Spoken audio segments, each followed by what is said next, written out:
जब भी भारतीय बाज़ारों की बात होती है तो हमेशा एक आईटी सेक्टर की बात करना ज़रूरी बन जाता है, क्योंकि ये एक सेक्टर है जिसने काफ़ी इंडिया के मैक्रोस को भी सपोर्ट किया है।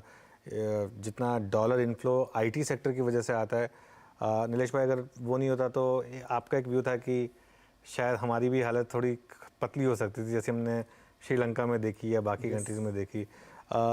तो मार्केट क्या अभी इनके साथ अनचैरिटेबल हो रहा है, या फिर ये एक जो पिछले 3-4 साल के एक्सेसेस हैं ये ख़त्म हो रहे हैं? अनुज भाई, इस वक्त आईटी क्षेत्र में अगर आप मैनेजमेंट की कमेंटरी पढ़े एंड कुछ दिग्गज कंपनी के नतीजे सामने आए हैं, अच्छे नतीजों के बावजूद उन्होंने कमेंट्री में थोड़ी कंजूसी की है। जैसे टीसीएस, मैं कंपनी के नाम नहीं ले सकता, बट ऐसा नहीं है कि वो आपको सही तरीके से आगाह नहीं कर रहे, बट अनसर्टेनिटी इतनी ज़्यादा है। हमारी आईटी कंपनी के जो सबसे बड़े कंज्यूमर है वो US banks and financial services हैं। वहाँ पे एक के बाद एक बैंक अनाउंस कर रहा है कि हमारे आईटी बजट में कटौती होगी। हमारी आईटी कंपनीज यूरोपियन कंपनीज को सर्व करती हैं, उनकी हालत खस्ता है। तो इस वक्त ये कहना मुश्किल है कि इंडियन आईटी कंपनीज को नेक्स्ट ईयर में कितनी रेवेन्यू ग्रोथ होगी। दूसरी चीज़, मार्केट का अपना एक्सपीरियंस है जिसमें रीसेंसी बायस आता है। अगर मैंने पिछले 6 महीनों में किसी सेक्टर में पैसा बनाया है तो मेरा आउटलुक उसके ऊपर जनरली पॉजिटिव रहता है। पिछले 6 महीनों से आईटी सेक्टर में किसी ने पैसा नहीं बनाया तो वहीं पे भी थोड़े खट्टे अंगूर जैसा मूड बना हुआ है। ये दोनों चीज़ मिला के देख लो तो जब तक ये सर्टेनिटी नहीं आएगी कि कितनी रेवेन्यू ग्रोथ आएगी आईटी सेक्टर में, उनके शेयर को बाउंस बैक होना मुश्किल है। ठीक है। बाला, एक और सेक्टर जो लग रहा था कि काफ़ी रिवाइव हो रहा है लेकिन स्टॉक्स ने उतना अच्छा किया नहीं, वो है रियल एस्टेट। इस पर क्या व्यू है अब आपका इस नए संवत में? रियल एस्टेट में इट्स समथिंग यूनिक, कि लास्ट 4-5 साल से तो इन्वेंट्री के हिसाब से जो प्रेशर जो पहले था that got completely eased out. Second, the last 1 year various state governments to initiatives to reduce the stamp duty and so on so forth, उसका वजह से भी ये सेक्टर को बहुत फ़ायदा हुआ। But from a larger economic point of view आज के दिन में जो रेंटल यील्ड जो बढ़ रहे हैं, ये सेक्टर में I think more than commercial, residential real estate में जो रेंटल के लिए जो डिमांड जो आ रहा है, एक्चुअली जो ओनरशिप के लिए डिमांड आ रहा है in different parts of the country, is something is very encouraging.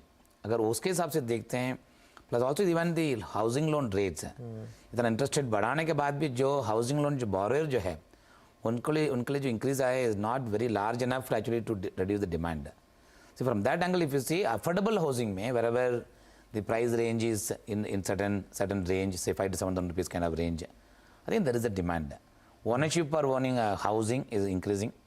Therefore, this sector actually has got corrected for a variety of reasons. But ये मेरे हिसाब से sometimes these sectors gets pushed up very aggressively क्योंकि ये growth permanent रहेंगे करके the generally sectors gets pushed up.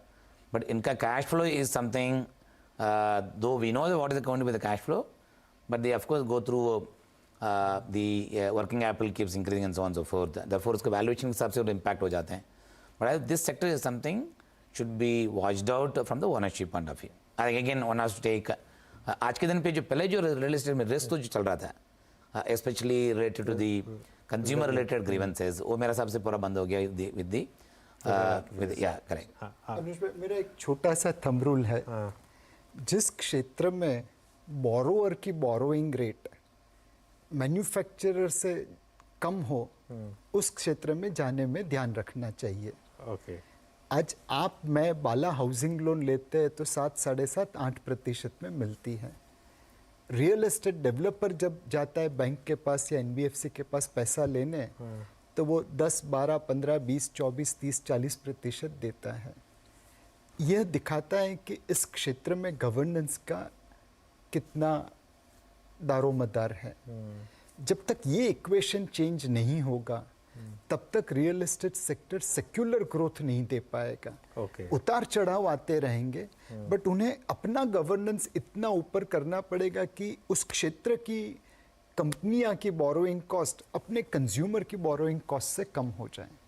चलिए ठीक है, एक लास्ट आपसे व्यू ले लेते हैं, फिर इस नए संवत में नीलेश, निवेशकों के लिए सबसे बड़ी एडवाइस क्या होगी आपकी?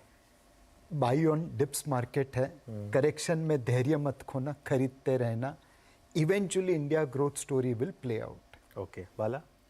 वैसे उम्मीद के हिसाब से करना चाहिए। लास्ट 2-3 साल जो हिसाब से कंसर्न जो था, आई थिंक मेरे हिसाब से वो सब पीछे हो रहा है। इंडिया मेरे हिसाब से उम्मीद का जो आ रहा है actually from a global point of view, India will do far better. So basis में आपको निवेश करते रहना चाहिए और पोर्टफोलियो बिल्ड करते रहना चाहिए लॉन्ग टर्म के लिए। चलिए, इसी ऑस्पिशियस और ऑप्टिमिस्टिक नोट पर शो को समाप्त करते हैं। नीलेश, बाला, थैंक यू सो मच, आज आप यहाँ पर आए और हमारे साथ बातचीत की। और सभी दर्शकों को शो देखने के लिए शुक्रिया और बने रहिए CNBC आवाज़ के साथ।